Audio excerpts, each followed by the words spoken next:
sejahtera bagi kita semua. Dan pertama-tama saya ucapkan puja dan puji syukur kehadirat Allah SWT yang senantiasa memberikan keberkahannya kepada kita semua, memberikan kesehatan sehingga kita bisa menjalankan aktivitas seperti biasanya. Perkenalkan, nama saya Nur Hadi dari Program Studi Manajemen Fakultas Ekonomi dan Bisnis Universitas Pancasakti Bekasi.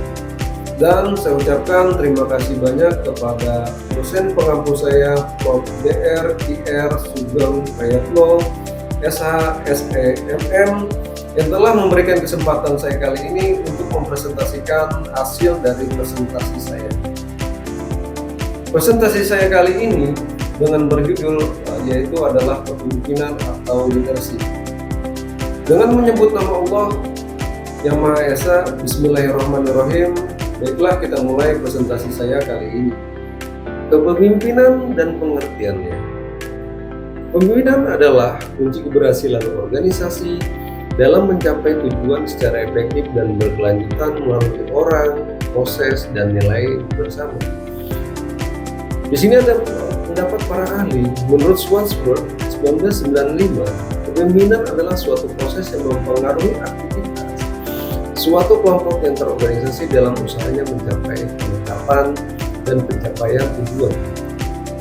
Menurut George Cherry 1986, kepemimpinan adalah kegiatan untuk mempengaruhi orang lain agar mau bekerja dengan sukarela untuk mencapai tujuan kelompok. Menurut Sullivan dan Decker 1989, kepemimpinan merupakan penggunaan keterampilan seseorang dalam mempengaruhi orang lain untuk melaksanakan sesuatu dengan sebaik-baiknya sesuai dengan kemampuan. Sintesis definisi dari berbagai definisi di atas dapat dipahami bahwa kepemimpinan adalah sesuatu proses interaktif yang dinamis untuk mempengaruhi orang lain agar bersedia dan bersama secara sukarela dan bertanggung jawab dalam mencapai tujuan organisasi dengan kemampuan supaya menjadi lebih efektif dan efisien. Perbedaan kepemimpinan dan manajemen. Kepemimpinan menekankan pada proses beritahu yang berfungsi di dalam dan di luar organisasi yang melibatkan motivasi, inspirasi, dan pengaruh. Pemimpin harus dapat menggerakkan motivasi serta memberi inspirasi kepada individu maupun kelompok untuk bekerja sama mencapai tujuan yang diinginkan secara sukarela. Manajemen pekerjaan mengintegrasikan semua sumber daya yang ada seperti manusia, uang, waktu, dan lain-lain melalui proses dengan perorganisasian pengarahan bank pengawasan agar tujuan berorganisasi dapat dicapai secara efektif dan efisien. Inti perbedaan kepemimpinan berfokus pada motivasi dan mengartikan timeline untuk beberapa visi dan tujuan organisasi, sedangkan manajemen menitik beratkan pada penerapan dan pengorganisasian sumber daya untuk mencapai target yang telah ditetapkan. Gaya kepemimpinan dan macam-macam kepemimpinan. Gaya kepemimpinan otoriter menempatkan kekuasaan di tangan satu orang atau sekelompok kecil. Keputusan terpusat pada pemimpin dengan kontrol penuh terhadap arah kebijakan dan pelaksana. Pemimpin bertindak sebagai penguasa tunggal, kemudian kedudukan bawahan semata-mata sebagai pelaksanaan keputusan, perintah, dan bahkan kehendak pimpinan. Bawahan diharapkan patuh dan menjalankan instruksi tanpa banyak dialog atau diskusi. Kemudian macam-macam gaya kepemimpinan demokratis, mengutamakan musyawarah dan partisipasi anggota, keputusan diambil bersama untuk mencapai konsensus, mendorong tanggung jawab dan rasa memiliki dalam organisasi. Otoriter atau otokratik, kekuasaan terpusat pada pemimpin, keputusan ditentukan setiap oleh pemimpin, kemudian cocok untuk situasi darurat untuk membutuhkan kekuatan. Partisipasif, pemimpin melibatkan anggota dalam proses pengambilan keputusan, terbuka terhadap saran dan ide dari anggota. Kemudian kepemimpinan yang model tindak atau laissez-faire, pemimpin memberikan kebebasan penuh kepada anggota bawahan, memiliki keleluasaan dalam mengambil keputusan, efektif jika anggota memiliki kompetensi dan tanggung jawab tinggi. Gaya kepemimpinan yang tepat akan menentukan efektivitas organisasi. Pemimpin perlu menyesuaikan gaya kepemimpinannya dengan situasi, karakter anggota, serta tujuan yang dicapai. Teori munculnya kepemimpinan. Para ahli menguatkan bahwa kepemimpinan tidak muncul begitu saja. Berikut teori-teori utama tentang asal-usul atau munculnya kepemimpinan. 1. Teori sosial. Leaders are made, not born. Pemimpin itu dibuat atau tidak dididik, bukan lahir secara kodrat. Kepemimpinan dapat dipelajari, dikembangkan, dan dilatih melalui pendidikan, pengalaman, dan interaksi sosial. Pengalaman hidup membentuk pola pikir, keterampilan, dan karakter seorang sehingga siap menjadi pemimpin. Kemudian setiap orang berpotensi menjadi pemimpin apabila diberikan kesempatan, kepercayaan, dan pelatihan yang tepat. Kemudian 2. Teori genetis atau keturunan. Leaders are born and not made. Pemimpin itu dilahirkan, bakat lahir, bukan dibuat. Dalam keadaan apapun, seorang yang memiliki bakat kepemimpinan akan tetap muncul dan ditempatkan sebagai pemimpin. Gen atau sifat alami tertentu seperti percaya diri, kecerdasan, karisma, dan kemampuan mempengaruhi dianggap sebagai bawaan lahir. Biasanya diturunkan dari generasi ke generasi atau muncul dari lingkungan keluarga yang memiliki tradisi kepemimpinan. Kesimpulannya, baik teori sosial maupun teori genetik memberikan sudut pandang yang berbeda, namun keduanya sepakat bahwa kepemimpinan dapat berkembang melalui proses yang tepat, pengalaman, dan lingkungan yang didukung. Kompetensi kepemimpinan. Kemampuan yang dimiliki seorang yang nampak pada sikap dan perilakunya sesuai dengan kebutuhan kerja dalam parameter lingkungan organisasi dan hasil yang diinginkan. Pengertiannya, kompetensi kepemimpinan adalah seperangkat kemampuan, pengetahuan, keterampilan, dan sikap yang harus dimiliki seseorang pemimpin agar mampu mengarahkan, mempengaruhi, dan menggerakkan orang lain untuk mencapai tujuan organisasi secara efektif dan berkelanjutan.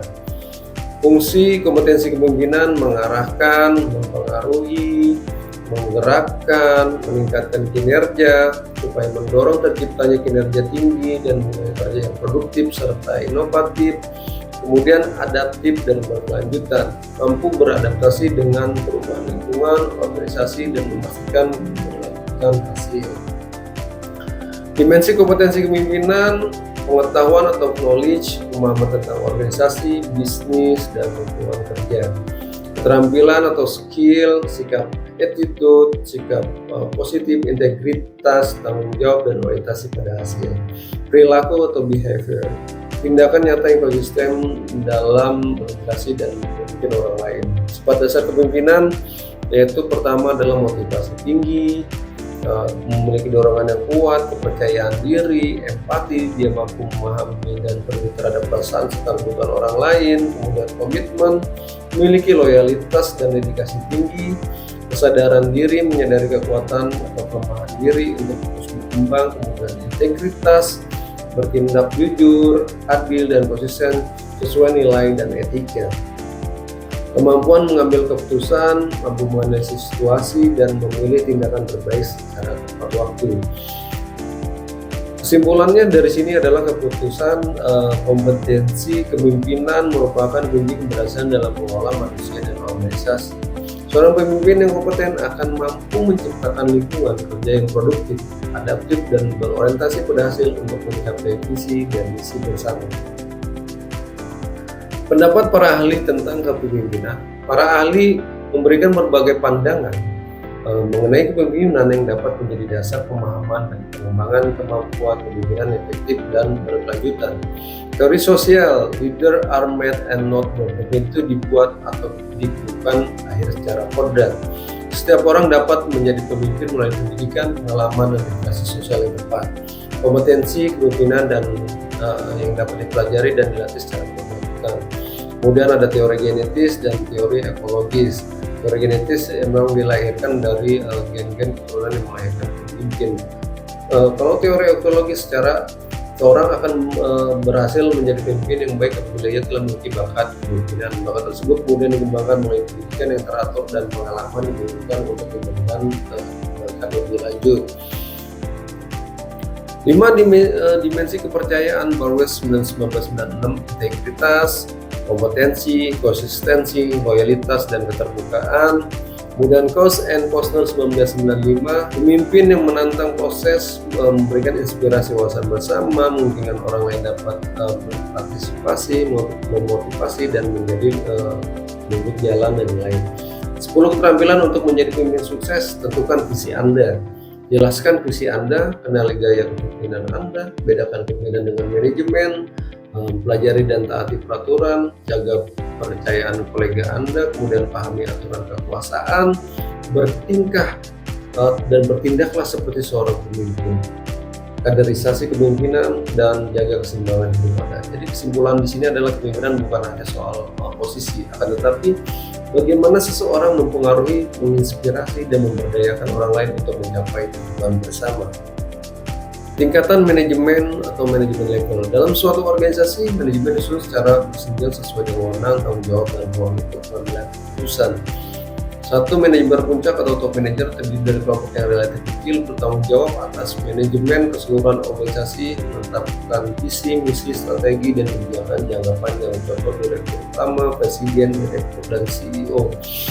Manajer menengah atau middle manager. Manajemen menengah dapat meliputi beberapa tingkatan dalam organisasi, yaitu menerjemahkan kebijakan manajemen puncak, mengkoordinasikan dan menguasai kinerja manajer lini pertama, menjadi penghubung antara manajemen puncak dan lini pertama, contoh manajer departemen, manajer divisi, kepala bagian, dan lain. Kemudian poin 3, manajemen lini pertama, first line manager. Garis pertama, organisasi memimpin dan menguasai tenaga operasional, yaitu mengawasi pekerjaan karyawan sehari-hari, memastikan target dan standarisasi pekerjaan, memberikan instruksi, bimbingan, dan evaluasi kerja. Contoh supervisor, kepala seksi, atau tim leader. Keterampilan yang harus dimiliki dalam manajerial. Seorang manajer di sebuah level harus memiliki keterampilan manajerial yang baik, antara lain manajemen waktu, pengambilan keputusan, komunikatif, kepemimpinan dan motivasi, dan pemecahan masalah. Tingkat kepemimpinan dan gaya yang diperlukan. Setiap tingkat kepemimpinan memiliki ruang lingkup tanggung jawab dan membutuhkan penerapan gaya kepemimpinan yang tepat untuk mencapai efektivitas organisasi. Dan penjelasannya adalah penjelasan tingkatnya adalah manajer puncak, tanggung jawab atas seluruh strategi, arah, dan kebijakan. Manajer menengah menjembatani antara manajer puncak dan lini pertama yang tadi sudah dijelaskan. Kemudian manajer tingkat pertama menguasai pekerjaan profesional sehari-hari dan memimpin langsung karyawan atau tim kerja. Di sini ada keterangan gaya kepemimpinan: G3 partisipatif, G4 bebas tindak, G1 demokratis, dan G2 otoriter. G1 demokrasi, yaitu keputusan diambil bersama melalui diskusi. Kalau kepemimpinan dengan G2 atau otoriter, keputusan diambil oleh pemimpin dan harus ditaati tanpa diskusi. G3 partisipatif, pemimpin melibatkan anggota dalam pengambilan keputusan. G4 bebas tindak, laissez-faire, pemimpin memberikan kebebasan penuh dengan pengawasan minimal. Inti utama adalah keberhasilan organisasi sangat tergantung kepada pemimpinnya yang mampu menyesuaikan gaya kepemimpinan dengan tingkat manajemen dan kebutuhan situasional untuk mencapai tujuan organisasi secara efektif. Kesimpulan, pemimpin hebat, organisasi kuat. Pemimpin yang efektif mampu menginspirasi, mengarahkan, dan menggerakkan orang lain menuju tujuan bersama. Kepemimpinan merupakan kemampuan seorang dalam mempengaruhi, mengarahkan, menginspirasi, dan menggerakkan individu maupun kelompok untuk bekerja secara sukarela. Kemudian manajemen kepemimpinan memiliki hubungan yang saling melengkapi. Manajemen berfokus pada fungsi perencanaan, organisasian, pelaksanaan, dan pengendalian sumber daya. Sedangkan kepemimpinan lebih menitik beratkan pada kemampuan memotivasi, mengembangkan visi, serta membawa komitmen seluruh anggota organisasi. Seorang pemimpin juga harus memiliki integritas, tanggung jawab, etika profesional, kecerdasan emosional, kemampuan komunikasi, kemampuan memecahkan masalah, mengambil keputusan berdasarkan daftar pertimbangan yang objektif. Kepemimpinan transformasional menjadi salah satu pendekatan yang paling relevan dalam menghadapi tantangan era digital karena mampu mendorong perubahan organisasi melalui visi yang jelas, motivasi tinggi, inovasi berkelanjutan, serta pengembangan potensi sumber daya manusia secara optimal. Keberhasilan organisasi pada akhirnya tidak hanya ditentukan oleh kecanggihan teknologi maupun besarnya modal yang dimiliki, tetapi sangat dipengaruhi oleh kualitas kepemimpinan yang mampu mensinergikan seluruh sumber daya organisasi menuju pencapaian tujuan bersama secara berkelanjutan. Pemimpin bukan dilahirkan, tetapi dibentuk melalui proses, pengalaman, dan kompetensi yang terus dikembangkan untuk memberikan manfaat terbaik bagi organisasi. Saran dan penerapan bagi akademisi dan calon pemimpin. Pemimpin hebat dimulai dari karakter, ilmu, dan tindakan nyata. Pemimpin bukan hanya memimpin orang lain, tapi juga memimpin diri sendiri untuk menjadi lebih baik setiap hari. Dengan menerapkan seluruh prinsip kepemimpinan tersebut secara konsisten, akademisi dan calon pemimpin diharapkan mampu menjadi pemimpin yang visioner, adaptif, inovatif, berintegrasi tinggi, serta mampu menciptakan organisasi yang produktif, kompetitif, dan berkelanjutan dalam menghadapi tantangan global di masa depan. Demikian hasil presentasi saya kali ini, semoga dapat menambah wawasan audiens, dan apabila ada kesalahan kata mohon diberikan maaf. Sebelum saya akhiri presentasi saya kali ini, mulailah dengan sesuatu kemauan yang besar, bukan dengan hal yang besar. Karena sesuatu yang besar dimulai dari keinginan dan kemauan yang besar. Selamat pagi, salam santun, saya Nur Hadi. Assalamualaikum warahmatullahi wabarakatuh.